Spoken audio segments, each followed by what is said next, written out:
In 1991, the Soviet Union, a nuclear superpower that controlled half of Europe and terrified the West, simply ceased to exist.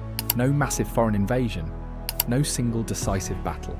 One December evening, the red flag over the Kremlin was lowered, and a state that had called itself the future of humanity vanished almost overnight.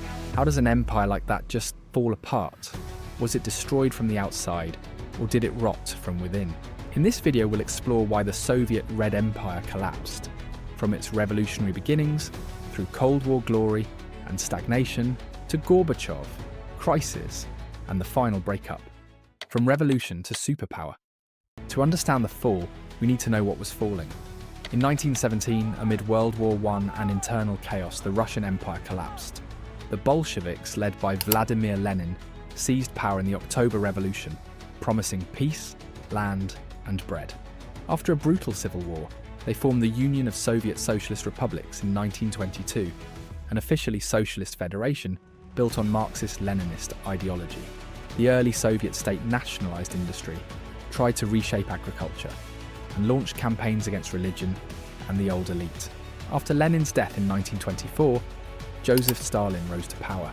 Under Stalin, the economy was forced into 5-year plans of rapid industrialization. Agriculture was collectivized, contributing to famines, including the Holodomor in Ukraine.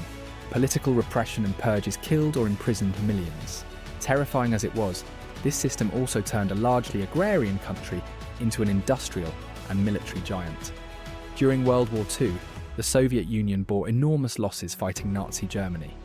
After victory in 1945, the USSR emerged as one of 2 global superpowers, controlling Eastern Europe and possessing a growing nuclear arsenal. For many around the world, it looked like a serious alternative to Western capitalism. So how did such a powerful state fall apart just a few decades later? After World War II, the world entered the Cold War. The United States and its allies faced off against the Soviet Union and its satellite states in Eastern Europe. The USSR had real strengths: a massive army and nuclear weapons, control over Eastern European people's democracies, rapid growth in heavy industry, and space achievements: Sputnik in 1957, Yuri Gagarin in 1961. But there were also deep structural problems. 1. A command economy. The Soviet system was centrally planned. A small elite in Moscow decided what factories should produce, how much should be grown, mined, or built, how resources should be distributed. This allowed rapid mobilization for specific goals: tanks, rockets, steel. But it struggled with consumer goods, clothing, food variety, household items. Innovation that didn't come from top-down orders. Efficiency, since factories were rewarded for meeting quotas, not for quality. 2. Political repression. Criticism of the system could be punished with prison, exile, or worse. This stifled honest feedback. Problems were often hidden or lied about because no one wanted to bring bad news to the top. After Stalin's death in 1953, Nikita Khrushchev denounced some of his crimes and allowed limited cultural thaw. But the system remained one-party and intolerant of organised opposition. When uprisings broke out in Hungary in 1956 and Czechoslovakia in 1968, Soviet tanks crushed them. 3. An expensive empire, maintaining a vast military, supporting client states abroad, and competing with the United States in wars like Afghanistan all cost enormous sums. The Soviet Union spent a huge share of its budget on defence, leaving less for consumer needs. Under Leonid Brezhnev, 1964 to 1982, the USSR reached its geographic and military peak. But its economy slowed. This period is often called the era of stagnation. On paper, the system looked stable. In reality, it was aging, rigid, and falling behind.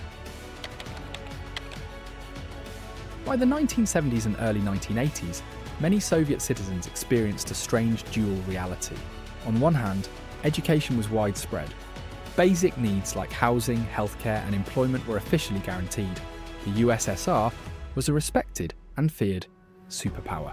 On the other hand, stores often lacked basic goods. Long queues were common. Housing was cramped, with families squeezed into small apartments. Corruption and black markets filled the gaps left by the planned economy. Official propaganda painted a rosy picture that no longer matched daily experience. Western products and media, even when restricted, gave people a glimpse of higher living standards elsewhere. The gap between Soviet promises and reality became harder to ignore. In the non-Russian republics, like the Baltic states, Ukraine, Georgia, and Central Asian republics, national identities persisted. Many people resented Moscow's dominance and cultural Russification. The system still functioned, but it was brittle. It depended on high oil prices, disciplined elites, and the absence of serious reform attempts. All three would soon be tested. In 1985, a relatively young leader, Mikhail Gorbachev, became General Secretary of the Communist Party. He understood that the USSR was in trouble, economically lagging, technologically behind, and drained by military spending. He launched two major reform policies: perestroika, economic restructuring; glasnost, openness and public discussion in media. Perestroika aimed to decentralize some economic decision-making, allow limited private enterprise and cooperatives, introduce elements of a market to improve efficiency. Glasnost allowed more freedom of speech and press, public discussion of previously taboo topics, Stalin's crimes, corruption, environmental disasters, exposure of deep problems in the system, such as the 1986 Chernobyl nuclear disaster. Gorbachev also reduced tensions with the West, signed nuclear arms reduction treaties, pulled Soviet troops out of Afghanistan, signalled that Eastern European states could choose their own paths. Many in the West admired him. At home, reactions were mixed. Some welcomed openness. Others, especially party hardliners, feared loss of control. Economic reforms were partial and inconsistent, enough to disrupt the old system, but not enough to create a functioning new one. The result was instability. Shortages worsened in some areas. Inflation and hidden unemployment emerged. People were more aware than ever of the system's flaws. At the same time, glasnost gave national movements in the republics a new voice. As censorship loosened, old grievances resurfaced. In the Baltic republics, Estonia, Latvia, Lithuania, people demanded recognition of their pre-World War II independence and protested Soviet rule. In Georgia, Armenia and Azerbaijan, ethnic and territorial disputes flared. In Ukraine, environmental concerns, cultural rights, and demands for sovereignty grew stronger. Many republics began to assert their right to pass laws that overruled Moscow's decisions. The slogan, sovereignty, spread. Meanwhile, Gorbachev made a crucial choice. He would not use large-scale violence to keep Eastern Europe under control. In 1989, Poland held semi-free elections. Hungary opened its border with Austria.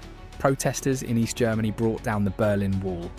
Communist regimes in Czechoslovakia, Romania, and elsewhere collapsed. For decades, the Soviet Union had been willing to send tanks to keep its empire together. Now, it let its Eastern European buffer zone go without major military intervention. This raised a question inside the USSR itself. If Eastern Europe could choose its own future, why not the Soviet republics? By 1990 to 1991, pressure was intense. The economy was in deep trouble. Shortages and lines were widespread. National movements in republics like Lithuania and Georgia openly challenged Moscow. Russia itself, under Boris Yeltsin, asserted its own sovereignty over Soviet laws. Gorbachev tried to negotiate a new union treaty, transforming the USSR into a more genuine federation with greater autonomy for the republics. Hardliners in the Communist Party and security services saw this as the death of the Soviet state. In August 1991, they launched a coup in Moscow, putting Gorbachev under house arrest in Crimea and sending tanks into the capital. But the coup plotters hesitated, and mass protests led by Yeltsin and others confronted them. Much of the army refused to fire on civilians. After 3 tense days, the coup collapsed. Gorbachev returned to Moscow, but his authority was shattered. The Soviet Communist Party was suspended. Power shifted rapidly to the leaders of individual republics. Over the next few months, several republics declared full independence. Russia, Ukraine, and Belarus agreed to dissolve the Soviet Union and form a looser commonwealth of independent states. On December 25, 1991, Gorbachev announced his resignation as president of the USSR. The next day, the Soviet flag was lowered from the Kremlin and replaced with the Russian tricolour. The Soviet Union no longer existed. The fall of the Soviet Union was not a single event, but the result of deep, long-term contradictions. an inflexible, centralised economy in a rapidly changing world, a political system that could not reform without undermining its own foundations, a multinational empire where national identities never disappeared, a leader who tried to save the system through openness and restructuring, and instead helped unravel it. For some, the collapse meant new freedoms and the chance to build independent states. For others, it meant economic chaos, lost status, and unresolved trauma. Do you think the Soviet Union was doomed to collapse from the moment it was created, or could different choices by its leaders have kept it alive longer? If you found this video helpful, consider subscribing to Atlas of History for more stories about empires, revolutions, and how powerful systems rise and fall.